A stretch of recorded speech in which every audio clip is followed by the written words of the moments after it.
இன்றைக்கி ஒரு snack item தான் செய்ய போகிறோம். ரொம்ப சிம்பிளான ஈஸியான ஸ்நாக் தான் செய்ய போகிறோம். அதுக்கு நான் 2 பெரிய வெங்காயம் எடுத்திருக்கேன், 2 பச்சை மிளகாய் எடுத்திருக்கேன், கொஞ்சமாக இஞ்சி எடுத்து வச்சுருக்கேன். இதில் நம்ம 3த்தையும் மிக்சரில் போட்டு அரைச்சி எடுத்துக்கலாம்.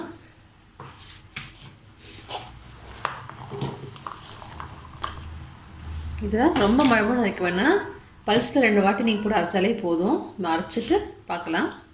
பாருங்கள், நம்ம அரைச்சி எடுத்துட்டோம். இதோட கொஞ்சமாக நம்ம தேங்காவும் இதில் போட்டுக்கலாம். அதையும் நம்ம அரைச்சி எடுத்துக்கலாம். சுற்றி நம்ம எடுத்துப்போம். நம்ம அரைச்சி எடுத்துட்டோம். இப்போது ஒரு பேனில் எண்ணெய் ஊற்றி வச்சுக்கலாம்.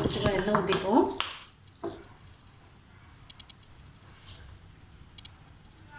கொஞ்சமாக கடுகு போட்டுக்கலாம், கொஞ்சமாக சீரகம் போட்டுப்போம். நம்ம அரைச்சி வச்சுருக்க வேண்டிய ஆட் பண்ணிக்கலாம்.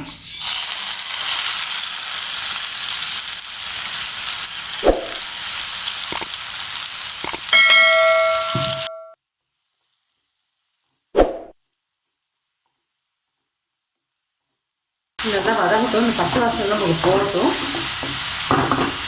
இந்த கப்பில் தண்ணி 3 கிளாஸ் ஊற்றிக்கிறேன்.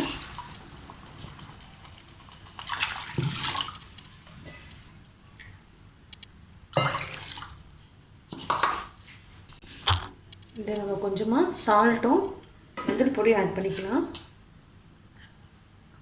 கொஞ்சமாக நான் மஞ்சள் ஆட் பண்ணிக்கிறேன். தேவைக்கேற்ப நம்ம சால்ட் ஆட் பண்ணிக்கலாம்.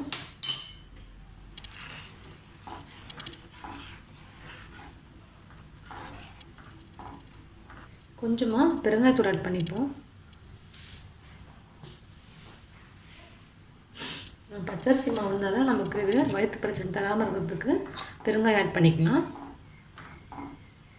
இதெல்லாம் கொதிச்ச உடனே நம்ம மாவை ஆட் பண்ணிப்போம். தண்ணி நல்லா கொதிச்சிருச்சு. மாவு ஆட் பண்ணிக்கலாம். இந்த கப்பில் நான் 1.5 கப் மாவு போட்டுக்கிறேன்.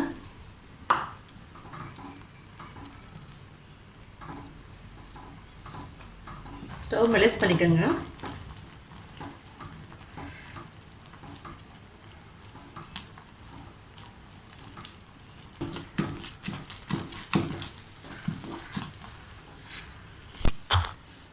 பாருங்கள், நம்ம மாவு ரெடி ஆகிடுச்சு. தண்ணி எல்லாம் ஃபுல்லாக போயிடுச்சு. இப்போ நம்ம இதில் கொஞ்சமாக மல்லியை ஆட் பண்ணிக்கலாம். நம்ம ஸ்டவ் ஆஃப் பண்ணிப்போம். இது கொஞ்சம் ஆறட்டும். ஆறுனதுக்கப்புறமா நம்ம செஞ்சுக்கலாம்.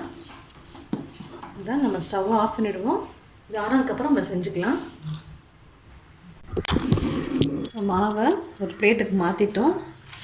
கை பொறுக்கிற சூடு இருக்கும்போது நல்லா பிசைஞ்சு எடுத்துக்காங்க, நல்லா சாஃப்டாக.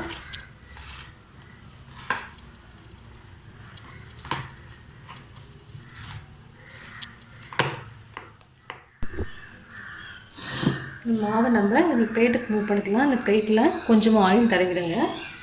தடவிட்டு நம்மளோட மாவை அதில் வச்சுக்கலாம். வச்சுட்டு நல்லா இதை அமர்த்தி விட்டுடுங்க.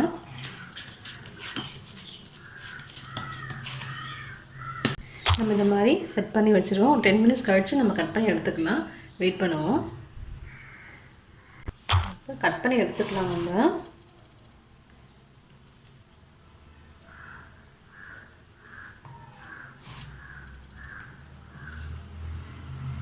நீங்கள் இப்படி தான் பண்ணணும் இல்லை, நீங்கள் கையிலே கூட பால்ஸோ இல்லை ஸ்குவாஷப்போ போட்டுக்கலாம்.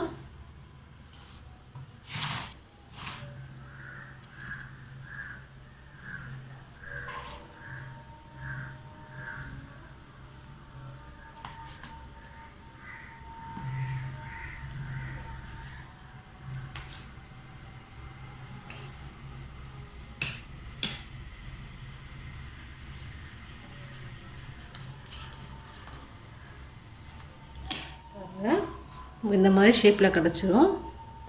நம்ம இதை எண்ணெயில் போட்டு பொரிச்சு எடுத்துப்போம். கட் பண்ணி வச்சுருக்கேன். அது ரொம்ப பெருசாக இருந்தாலும் நடுவில் போட்டு ஒரு பீஸை 2 பீஸாக ஆக்கியிருக்கேன். நீங்கள் எந்த ஷேப் வேணுமோ அது மாதிரி கட் பண்ணிக்கோங்க.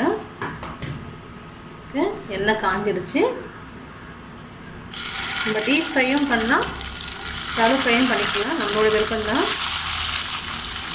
சிம்மில் வச்சுக்கோங்க, நான் கரைஞ்சிடும். சிம்மில் வச்சுட்டு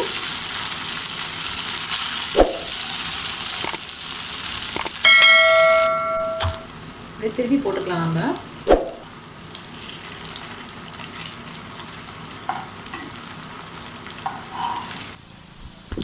பாருங்கள் நம்ம நல்லா ரோஸ்ட் ஆகிடுச்சு. நம்ம எடுத்துடுவோம்.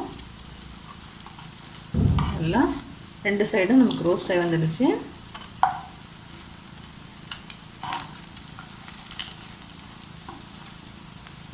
அவ்வளோதான், நம்ம எடுத்துடலாம் இப்போது.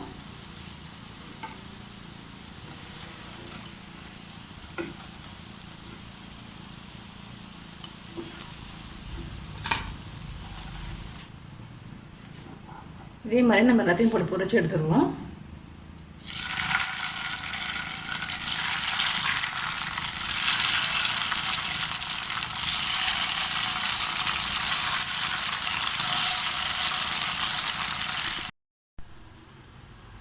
பாருங்கள் நம்மளுடைய ஸ்நாக் ரெடி ஆகிடுச்சு. எல்லாம் வறுத்து எடுத்தாச்சு. ரொம்ப சுலபமானது தான், சிம்பிளாக செய்கிற, டேஸ்டியாகவும் இருக்கும். நீங்கள் ஈவினிங் டீ டைம் செய்கிற ஒரு ஸ்நாக் ஐட்டம் தான். செஞ்சு பாருங்கள், உங்கள் கமெண்ட்ஸ் சொல்லுங்கள். தேங்க்யூ.